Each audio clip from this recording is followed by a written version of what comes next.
Hey guys, welcome back. Chuck House of Mopar. We're doing some more cooling action on Miss Louise here. Here's Louise. All right, check this out. This is one night of drive along the Mississippi River. Glad I got that in there. Bugs.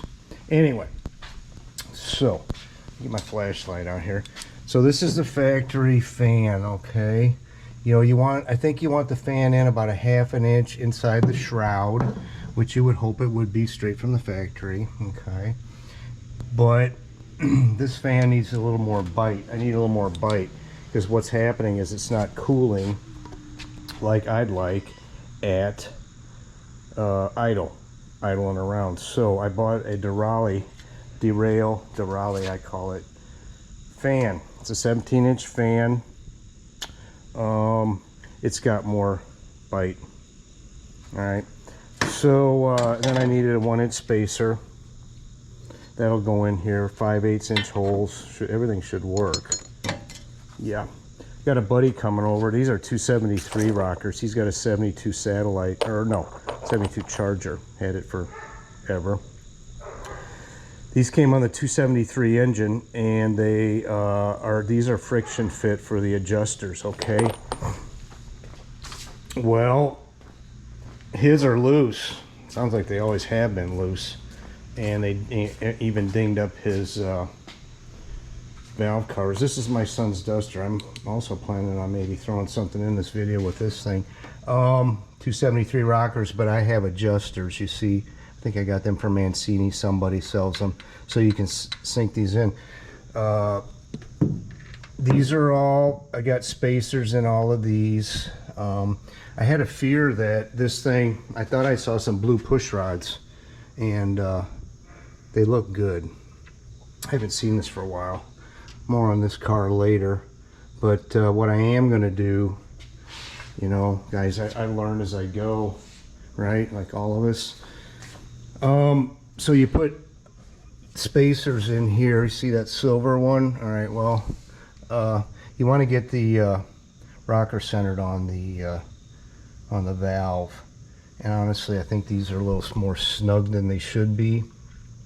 I'd like to see 15 thousandths in there. So yeah, that'll be all day deal. It comes down to, fellas, to get what you need. Sometimes you got to take these damn keepers off and just grind off a little bit. So anyway, the satellite, back to Louise. I don't have a way, when this car idles, a lot of these cars, you can put your hand in front of the fan, you can feel a nice breeze. Well, I mean, the fan's certainly drawing air, but it's not what I want. I'd hope to get one of those deals that motorcycle guys use to tune their carbs, you know, maybe see what CFM's getting pulled through before and after. What I think I might try to do is get some scraps, get this thing warmed up and idle, and get some scraps of paper on there, and see what holds and what doesn't. So anyway, yeah, let's get her warmed up. All right, it's in. I couldn't use a spacer because I couldn't get bolts in. I could have used a spacer and then not been able to. I had to pull the radiator out. Well, that's no good. You know what? So I got a 1-inch spacer. I wouldn't mind having a ½ inch. If you'll notice, I don't know what you guys can see, the blades are inside the shroud a bit. I sure wouldn't mind. I sure like to have them in 1 inch, but I think we're good, guys. Oh, we just got to, idiot. I'm gonna take her for a ride. See what happens. See what shakes loose. It's just warm enough today that I would notice it if it works. All right, here we go.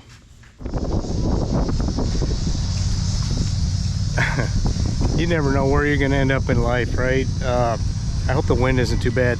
I was gonna meet a guy, but look where I ended up.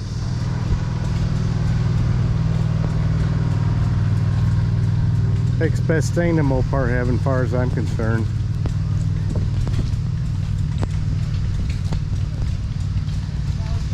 Used to bale hay with one of them. There's an A here somewhere, I'm sure. I don't know. Yep. Nope. Crazy. Highland, Illinois. Harvest days. Very cool. There's an A. Huh. Another 70 diesel. Yeah. The fan didn't help. Still gets warm. Oh well. Good morning. It's Sunday morning. Don't want to be firing any muscle cars up just yet. I figured 10 o'clock and all bets are off.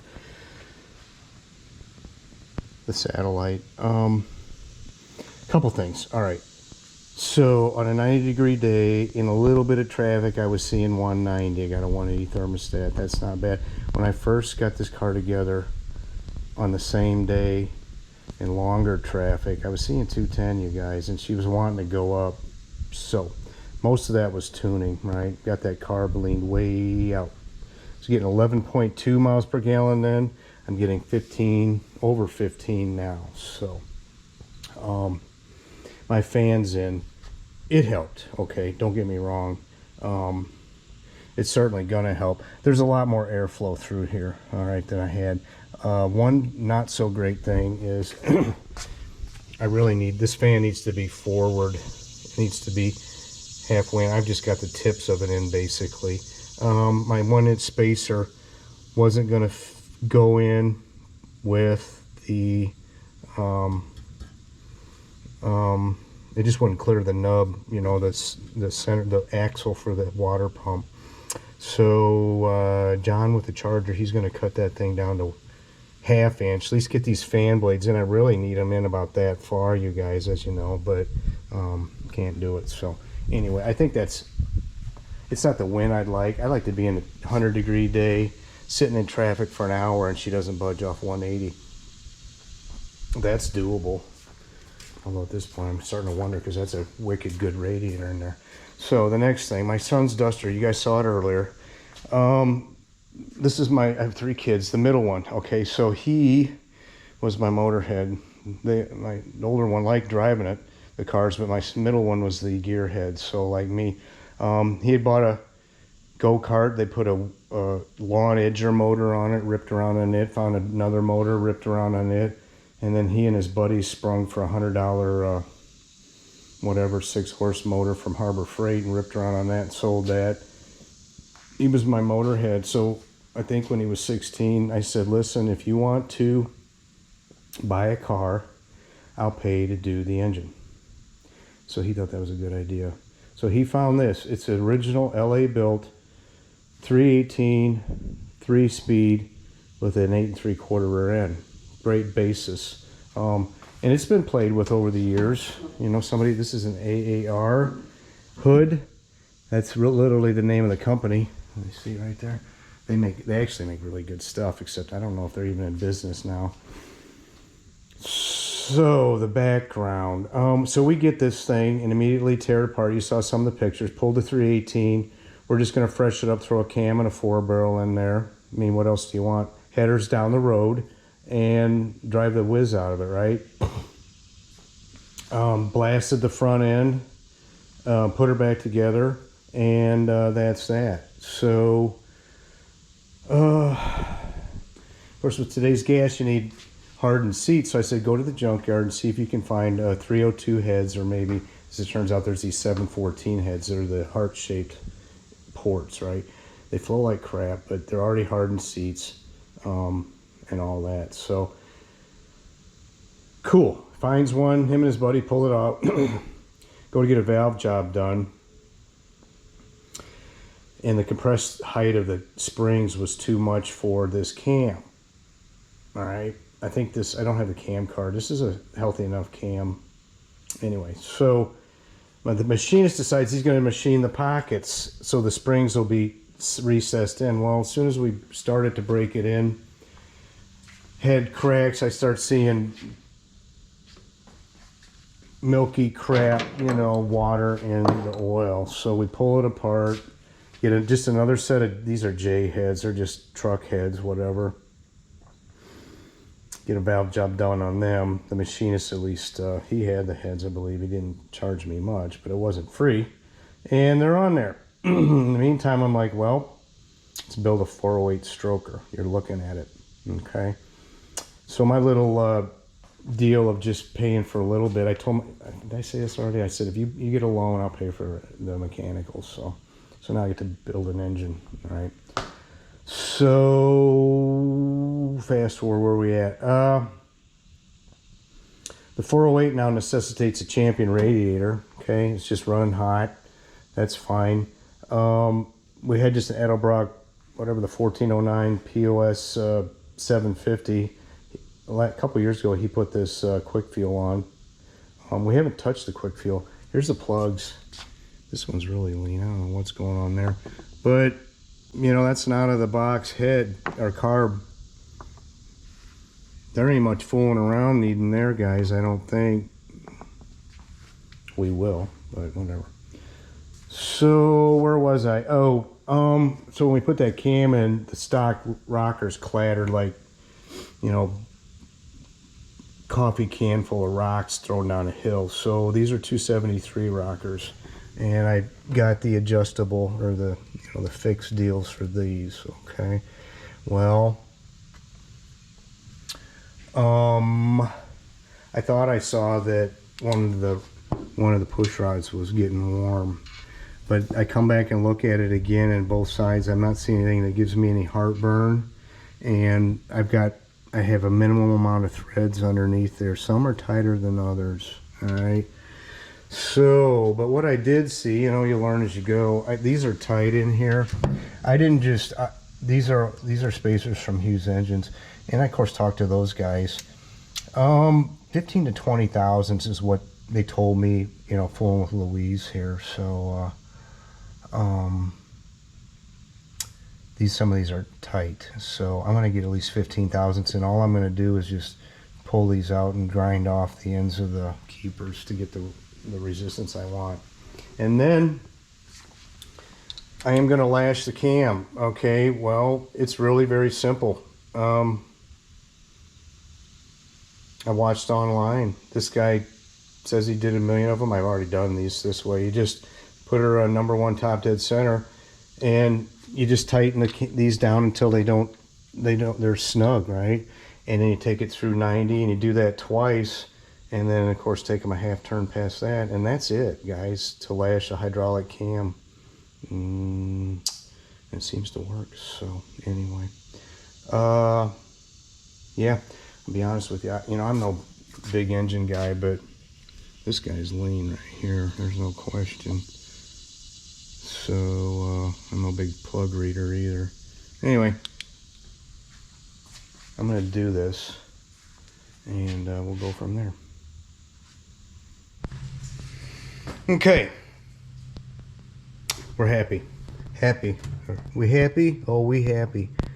That was at Ocean's 11. We happy? Oh, we happy. Yeah, I got at least 15 thousandths now in all of these. Well, yeah, see. Is that tight still? I don't know. There's room. Anyway,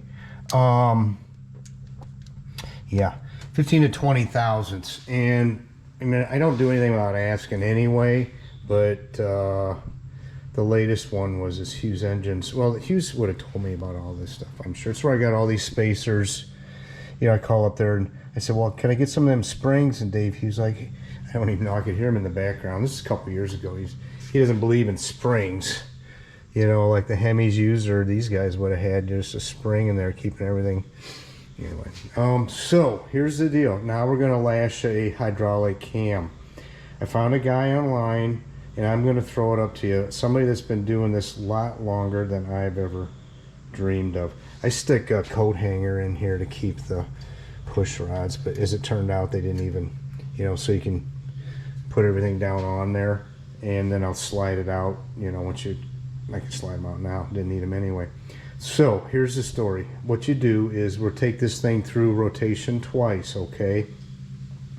And all I'm gonna do is when I find a push rod that's loose, I'm gonna tighten it down so that it's snug, okay? And that's 0 lash, right? Just so that I can do it like this. And I'll do them all, and then I'll rotate it 90 degrees, and I'll do them all, and I'll rotate it 90 degrees till I go through and do them all. And that, guys, from somebody that's way smarter than me, is how he sets a hydraulic cam with adjustable push rods or adjustable lifters. Now, why all the trouble? We started this thing with factory rockers. It sounded like somebody was shaking a can of rocks or something, you know, because they're just so sloppy, the factory. I mean, it was fine. And of course, you lose some lift with, you know, those factory stamped rockers, but geez, I was like, man, this doesn't sound right. So yeah, we went with 273 rockers. These do have the banana cuts in them, you guys, where somebody will slit it underneath there to provide more oiling in the rocker shaft. I think I saved a set upstairs that aren't, I marked them, so in case I ever decide I want to do it. Anyway, I don't know if I'll do a time lapse on this or not, but we'll see. Okay.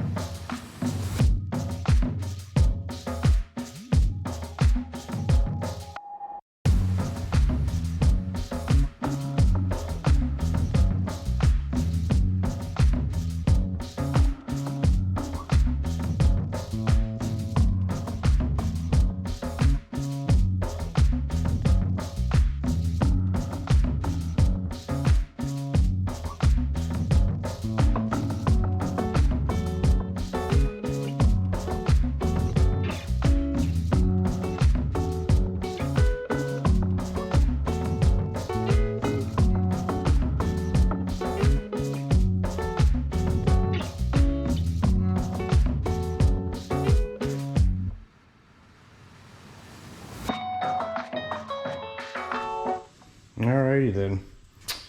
So, that's that. Okay. Now we gotta set the preload.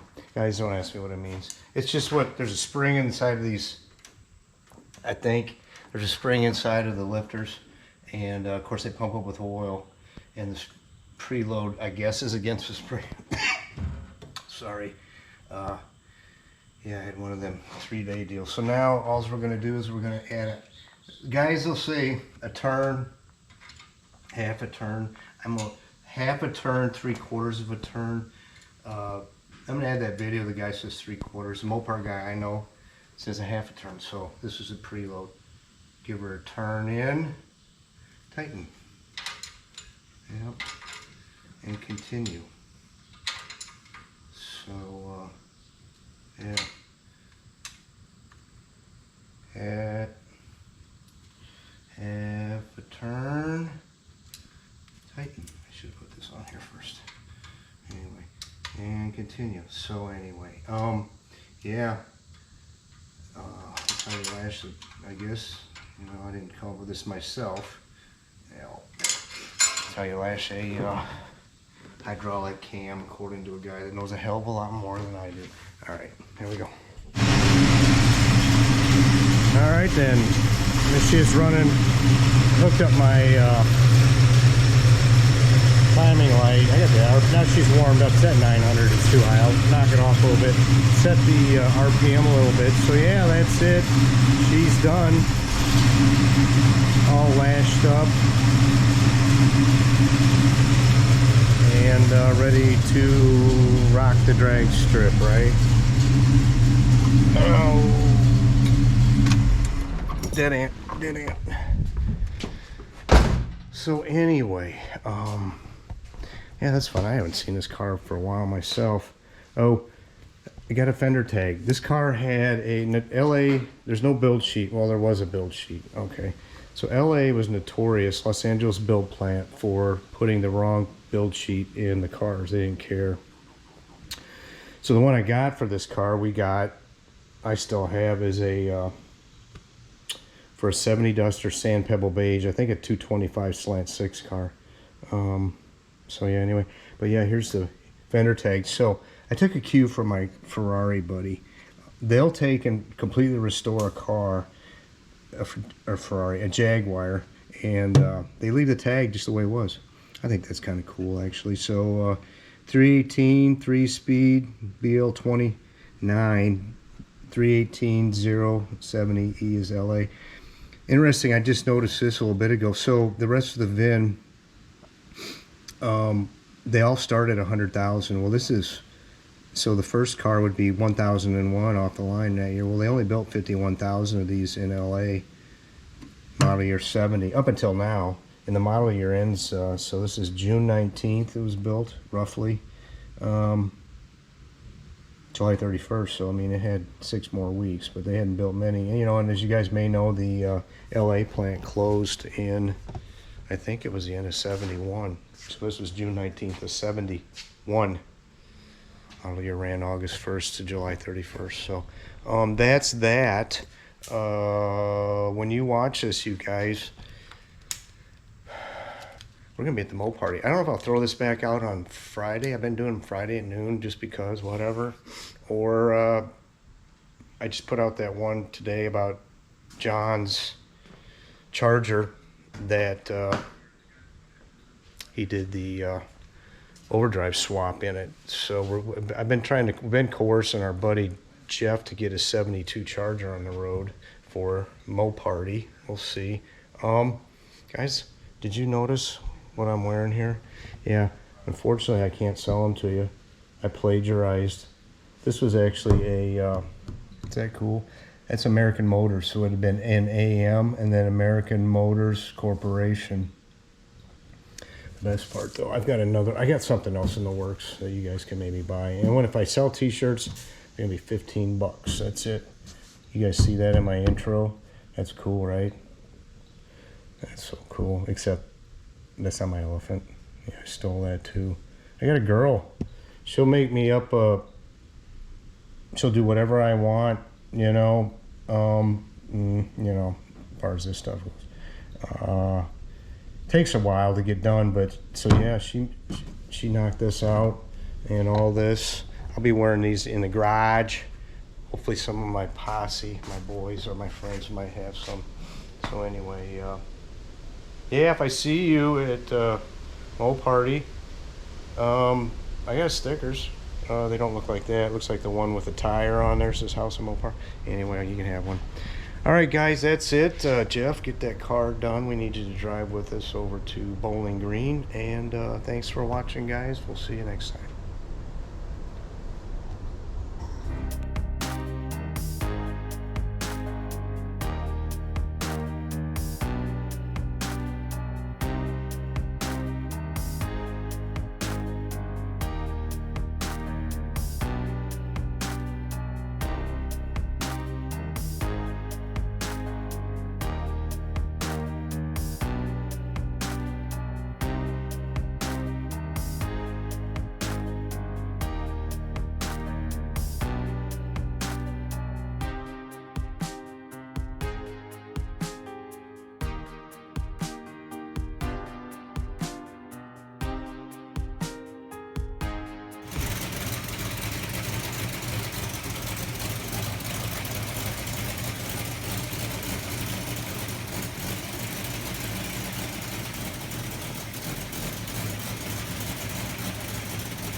brake pedal's not stiff?